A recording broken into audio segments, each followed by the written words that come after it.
Avez-vous déjà mangé dans l'obscurité la plus totale? C'est l'expérience qu'ont menée les 80 convives de l'association Vue d'ensemble et pour beaucoup d'entre eux, ce fut assez déroutant au début. Une action de sensibilisation au handicap visuel qu'a suivi Thomas Drouin, tout du moins a-t-il essayé. Ce n'est pas une défaillance de votre téléviseur. N'essayez donc pas de régler l'image. Mais réaliser un reportage sur un repas dans l'obscurité totale, cela demande une petite dose d'imagination.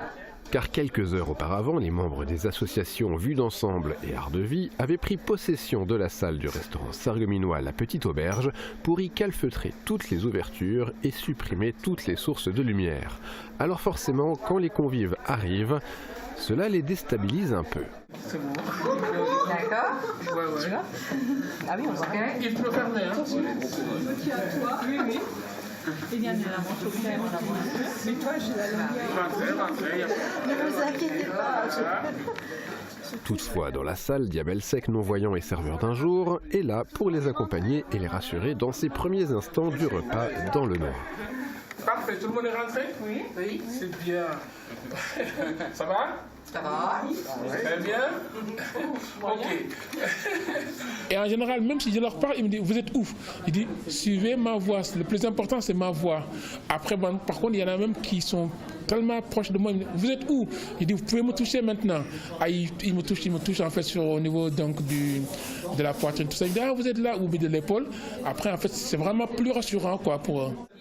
Après le dessert et 2h30 de repas, les lumières se rallument et les invités découvrent alors ce qu'ils avaient dans l'assiette, tout en partageant leurs trucs et astuces pour avoir réussi à manger sans ces repères visuels habituels. Déjà, on essaye d'appréhender un peu l'univers du plat, puisque l'assiette est relativement volumineuse.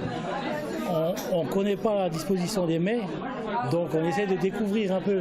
Alors certains l'ont fait avec les mains, d'autres l'ont fait avec les outils plutôt fourchette. Moi dans mon cas, j'ai tout coupé. J'ai mangé en vrac.